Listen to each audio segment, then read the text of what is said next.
ভিডিওটি দেখার আগে সবার কাছে ছোট্ট একটা রিকোয়েস্ট করতে চাই, প্লিজ প্লিজ প্লিজ যারা ভিডিওটি দেখবেন সবাই একটা করে সাবস্ক্রাইব করে দেবেন। আপনাদের ভালোবাসা পেলে এমন ভিডিও আরো উপহার দিব। ভিডিওগুলো বানাতে অনেক কষ্ট হয়, আমি জানি। এই ভিডিওটি অনেক মানুষই দেখবেন, তাই প্লিজ একটা করে সাবস্ক্রাইব করে দেবেন। আর যারা আমাকে ভালোবাসে তারা সবাই একটা করে লাইক দিয়ে দেখিয়ে দিবেন লাভ ইউ অল। তো চলুন আজকের ভিডিওটি শুরু করা যাক। গল্প শুরু করার আগেই বলে দেওয়া হচ্ছে এটি একটি কাল্পনিক গল্প। সো চলুন শুরু করা যাক।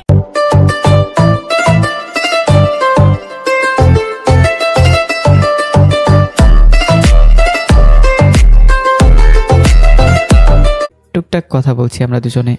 এইভাবে দেখতে দেখতে সবগুলো ক্লাস শেষ হয়ে গেল। আজকে যেহেতু হাফ ক্লাস, তাই বেশি সময় লাগেনি। ক্লাস শেষ করে আমি আর আদিবা একসাথে কলেজ থেকে বেরিয়ে গেলাম। এরপর আদিবা বিদায় নিয়ে আমি বাসার দিকে রওনা দিলাম।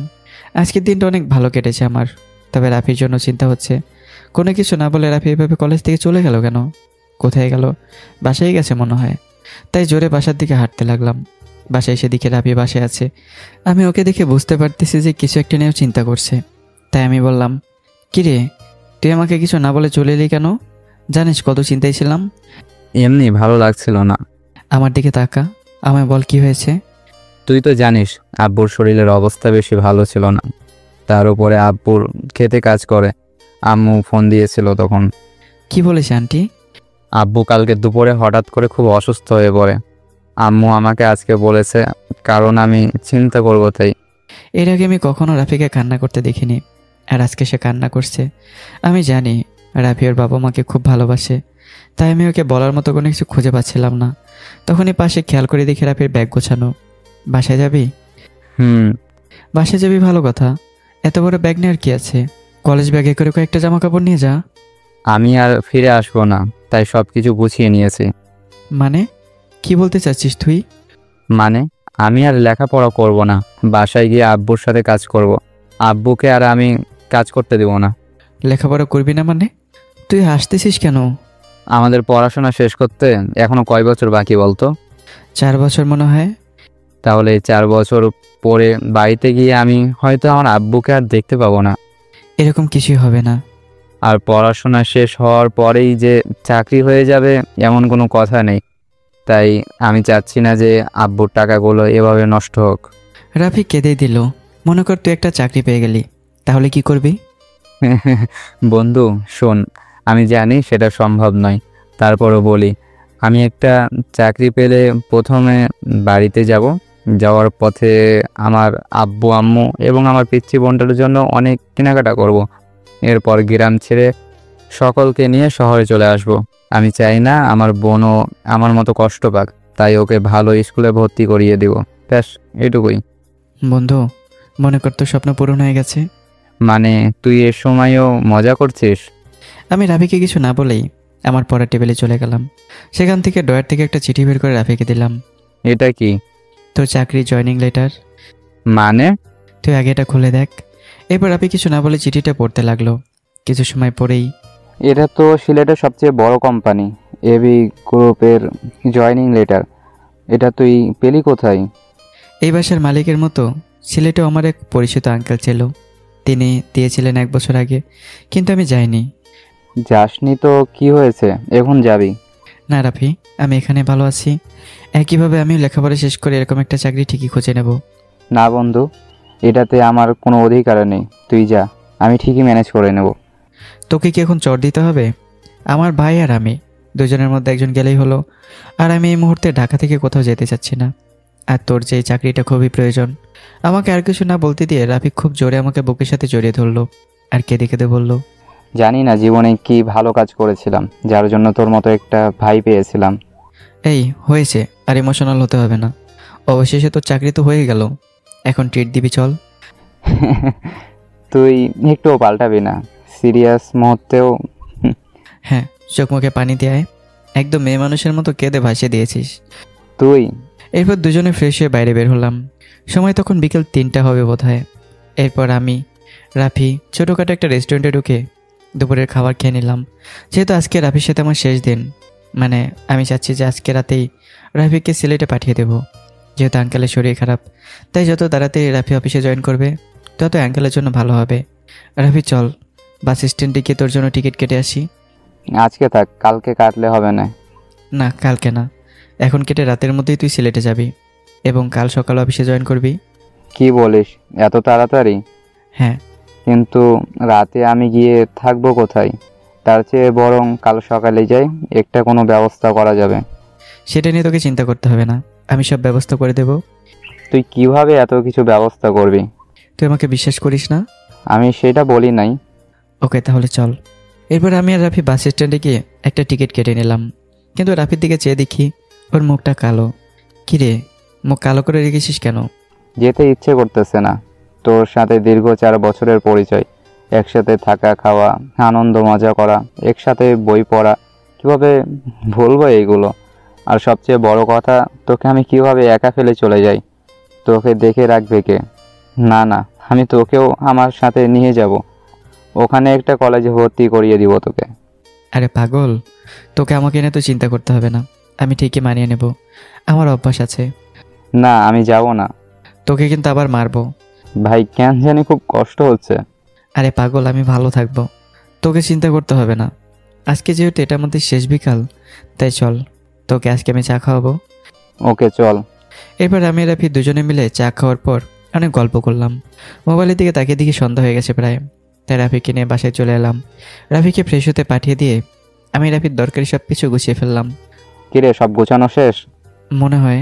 তারপর একবার দেখে নে সব ঠিক আছে কিনা। ঠিক আছে। তুই রেডি তো? তাহলে চল, তোকে এগিয়ে দিয়ে আসি। রাফির বাস রাত 8টায়, তাই দুজনে তাড়াতাড়ি করে বাসার বাইরে বের হলাম। কিন্তু বিপত্তি ঘটলো বাস স্ট্যান্ডে এসে। রাফি কিছুতে আমাকে ছেড়ে যাবে না, অনেক বুঝিয়ে ওকে বাসে উঠিয়ে দিলাম, কিন্তু হঠাৎ করে রাফি বাস থেকে নেমে এসে আমাকে জড়িয়ে ধরে বলল, ভাই, তোকে কোনোদিনও ভুলতে পারবো না, তোর এই উপকার কোনোদিনও ভুলতে পারবো না, তোর সাথে কাটানো এই মূল্যবান 4টা বছর। হ্যাঁ আমিও জানি তো ভাই, ভালো থাকিস, বাই। এরপর রাফিকে আবারও বাসে উঠিয়ে দিলাম, বাস ছেড়ে দিল এবং আমিও বাসার দিকে হাঁটা ধরলাম। আর ভাবতে লাগলাম, কেন জানি না খুব কষ্ট হচ্ছে আজকে, কেন জানি মনে হচ্ছে খুব কাছের কিছু হারিয়ে যাচ্ছে। আজকে আবার আমি একা হয়ে গেলাম এই ব্যস্ত শহরে। আমি বেঁচে আছি না মরে গেছি, কেউ হয়তো খোঁজ নিয়েও দেখবে না। আমি জানি রাফি আমাকে নিজের ভাইয়ের মতোই ভালোবাসে, আমিও ঠিক তেমনই। কিন্তু রাফি তো আর আমার কাছে নেই। রোজ সকালে তো আর কেউ কফি বানিয়ে বলবে না, ভাই এনে কফি, আর খেয়ে বল কেমন হয়েছে। কেউ আর পাগলামো করে রাতের পর রাত মুভি দেখার জন্য বায়না করবে না। আর কেউ আমার সাথে বসে এক টেবিলে বইয়ে পড়বে না। হঠাৎ করে চোখের 2 পাতা ঝাপসা হয়ে আসলো। আমি পকেট থেকে রুমাল বের করে চোখের পানি মুছে নিলাম। কে জানে এটাই হয়তো ভাইয়ের প্রতি ভাইয়ের ভালোবাসা। এইগুলো ভেবে আর লাভ নেই। মোবাইলে তাকে দেখি রাত 8টার বেশি বেজে গেছে, আর আজকে টিউশনিও ছিল না, তাই আর কোনো চিন্তা না করে বাসায় চলে গেলাম। যখন গেট দিয়ে ঢুকতে যাব তখনই দারোয়ান চাচা বললেন, বাবা কোথায় গিয়েছিলে? চাচা, আমার ওই যে বন্ধু আছে না রাফি, রাফি কোথায় গেল ব্যাগ নিয়ে? চাচাও চাকরি হয়েছে সিলেটে, তাই ওকে এগিয়ে দিয়ে এলাম বাস স্ট্যান্ডে। ও, ব্যাগ নিয়ে যেতে দেখলাম, তাই আর কি জিজ্ঞেস করলাম। বাবা কিছু মনে করো না আবার। আরে চাচা, আপনি যে কি বলেন না, আমি কিছু মনে করিনি। তাছাড়া আপনাকে আমি সেই শুরু থেকে দেখে আসতেছি, আপনারও জানার অধিকার আছে কে কোথায় যায়। তা বাবা, তুমি কি চলে যাবে নাকি একা একা থাকবে? না চাচা, একাই থাকবো। ও আচ্ছা বাবা, কোনো কিছুর দরকার হলে আমাকে বলো, কেমন? আচ্ছা চাচা, আসি। এরপর আমি সোজা সিঁড়ি বেয়ে আমার রুমে চলে এলাম। রুমে এসে প্রথমে একটা নাম্বারে কল দিলাম। হ্যালো স্যার, কেমন আছেন? হ্যাঁ ভালো। শুনুন, আমি আপনাকে একটা বিশেষ কারণে ফোন করেছি। কি কারণ স্যার? এখনই ছোটোখাটো একটা বাসার ব্যবস্থা করুন, মোটামুটি 3-4 জন থাকা যাবে এমন একটা বাসা। স্যার, আপনি কি তাহলে চলে আসবেন এখানে? আপনি আমাকে একটু সময় দিন, আমি আপনার জন্য বাসার ব্যবস্থা করতেছি। আপনি এত বেশি বুঝেন কেন? আমি কি বলেছি যে আমি আসবো? Sorry sir. হ্যাঁ ঠিক আছে, আমি যেটা বললাম সেই কাজ করে আমাকে ফোন করুন। 30 মিনিটের মধ্যে যেন কাজটি হয়ে যায়। Okay sir. এবার আমি ফোন কেটে দিলাম। এই লোকটার সাথে কথা বলতে বলতে আমার মাথা খারাপ হয়ে যায়। বাবার বয়সী লোক তো, তাই কিছু বলতেও পারি না। আর আমি জানি সে আমাকে অনেক স্নেহ করে, সেই কারণে আমি কিছু বলেও না। যাই হোক, এখন মনটা একটু খারাপ হয়ে আছে।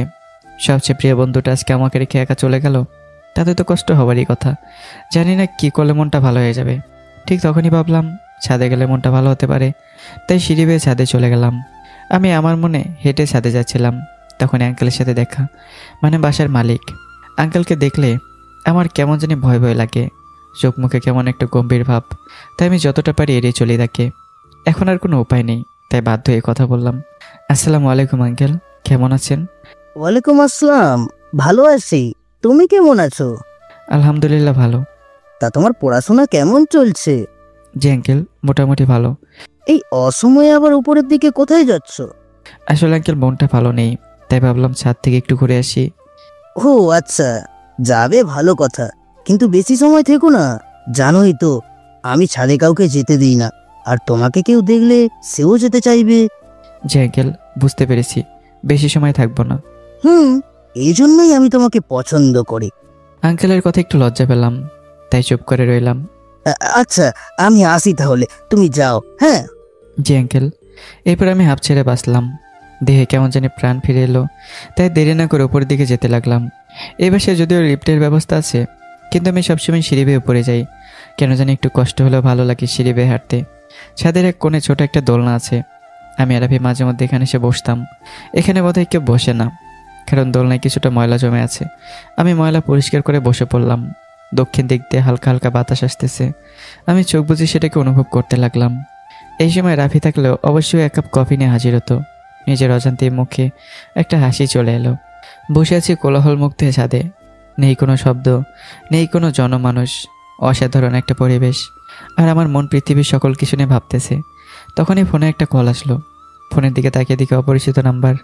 আমার ফোনে ফোন দেওয়ার মতো রাফি ছাড়া আর কেউ নেই, আর আমার এই নাম্বার দুইজন ছাড়া আর কেউই জানে না। এক হচ্ছে রাফি, আর দুই হচ্ছে সেই লোকটা। মনে মনে ভাবতে লাগলাম কে ফোন দিতে পারে। ভাবতে ভাবতে ফোনটা কেটে গেল। কিছুক্ষণের মধ্যে আবারও কল এলো। আমি আবার সাথে সাথে রিসিভ করলাম। কি করো? আমি যেন পুরো আকাশ থেকে বললাম, চেনা নেই জানা নেই, সোজা বলতেছে কি করো। আমার মনে হয় ভুল নাম্বারে কল করেছে, তাই বললাম সরি, রং নাম্বার। ফোনটা কাটতে যাব, তখন মেয়েটা আবার বলল, না, আমি ঠিক নাম্বারেই কল করেছি। কণ্ঠটা কেমন যেন চেনা চেনা লাগতেছে। কে? আর আপনি আমাকে চেনেন? আমি কে এখনো চিনতে পারলে না? এই কয়েক ঘন্টার মধ্যেই ভুলে গেলে? সত্যি আমি বুঝতে পারতেছেন আপনি কে। সোজাভাবে বলুন, না হলে ফোন রেখে দিন। এমনিতে রাফির জন্য মন খারাপ, তার উপরে এই প্যাচাল ভালো লাগছে না। আমি আদিবা। ও শিট, আমার তো মনেই ছিল না। আমি কাল রাতে আদিবাকে আমার নাম্বার দিয়েছিলাম, আর এই জন্যই তো কণ্ঠটা এত চেনা চেনা লাগছিল। কি হলো, এইবার চিনতে পারছেন তো স্যার? হ্যাঁ, আই এম সরি। আমি আসলে বুঝতে পারিনি যে তুমি এই সময় ফোন দেবে। কেন, তুমি কি ব্যস্ত নাকি? না, ব্যস্ত নেই, ফ্রি আছি, তাই তো বসে আছি। ও ভালো। আর তুমি এমন ভাব করলে যেন তুমি কোনো মেয়েদের সাথে কথাই বলো না। হ্যাঁ, কেন, তুমি জানো না? হয়েছে, আর বলা লাগবে না, সব ছেলেদের আমার চেনা আছে। তুমি কোনো ধোয়া তুলসী পাতা না। আমি মোটেও এমন না। আমি কোনো মেয়ের সাথে কথা বলা তো দূরের কথা, চোখ তুলে তাকিয়েও দেখি না। তাহলে আমার সাথে কে কথা বলতেছে? ওকে, তাহলে রেখে দিলাম। আরে আমি তো মজা করতেছিলাম, আর আমি জানি তো তুমি কেমন ছিলে, তার জন্যই তো তোমাকে আমি বন্ধু বানিয়েছি। হ্যাঁ, তুমি কি করতেছো? বসে বসে পপকর্ন খাই আর মুভি দেখি। ও, কালকে কলেজে একটু তাড়াতাড়ি আসিও। কেন? দরকার আছে। হ্যাঁ। আর তুমি এত বোরিং কেন? সেই কখন থেকে শুধু হ্যাঁ না না করে যাচ্ছ, কথা বলা যায় না নাকি? কি বলবো, আমি পারি না। আমি আসলে মেয়েদের সাথে কথা বলতে পারি না, কেন জানি একটা জড়তা কাজ করে। সমস্যা নেই, আমি তোমাকে মানুষ করে নিব। কি বললে? মানুষ করবে? আমি কি মানুষ না? মানুষ, তবে সেটা শুধু চেহারাই। এই তো এবার একটু মজা লাগতেছে তোমার সাথে কথা বলে। হ্যাঁ, আমি আদিবার সাথে ফোনে কথা বলতেছিলাম, তখন আমার ফোনে একটা কল এলো, তাই আমি আদিবাকে বিদায় দিয়ে কল ব্যাক করলাম। স্যার, আপনার বাসার ব্যবস্থা হয়ে গেছে।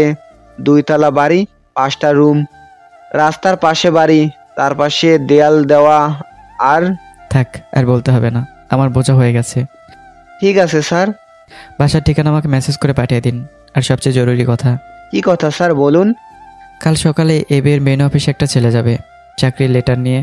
তাকে যেন কোনো ধরনের প্রশ্ন না করা হয়, আর ছেলেটাকে ওর কাজ বুঝিয়ে দেওয়ার দায়িত্ব আপনার। Okay sir. আর শুনুন। স্যার বলুন। ছেলেটার নাম রাফি। রাফি যদি প্রথম 2-3 দিন ছুটি চায় তাহলে দিয়ে দিন, কেমন? Okay sir. আর আপনি যে বাসাটা ঠিক করেছেন সেখানে আজ থেকে রাফি নামে ছেলেটা থাকবে। ও স্যার, বুঝেছি। আর বাসায় দারোয়ান আছে? স্যার আছে। দারোয়ানের কাছে বাসার চাবি দিয়ে যাবেন। রাফি আজ ভোরে সিলেট পৌঁছাবে। Okay sir. হ্যাঁ। এরপর ফোন কেটে দিলাম। ঘড়িতে তখন রাত 9:30 বাজে। লোকটা আমাকে বাসার নাম্বার মেসেজ করে পাঠিয়ে দিয়েছে। এরপর আমি রাফিকে ফোন দিলাম। হ্যালো রাফি, বল।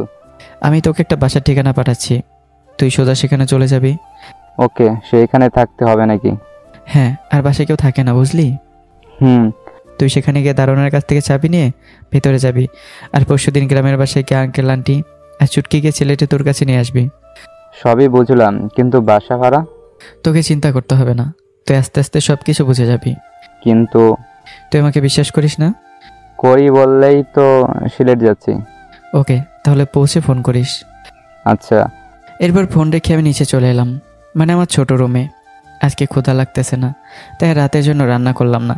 যেহেতু অনেক রাত হয়ে গেছে, তাই বই নিয়ে পড়ার টেবিলে বসলাম।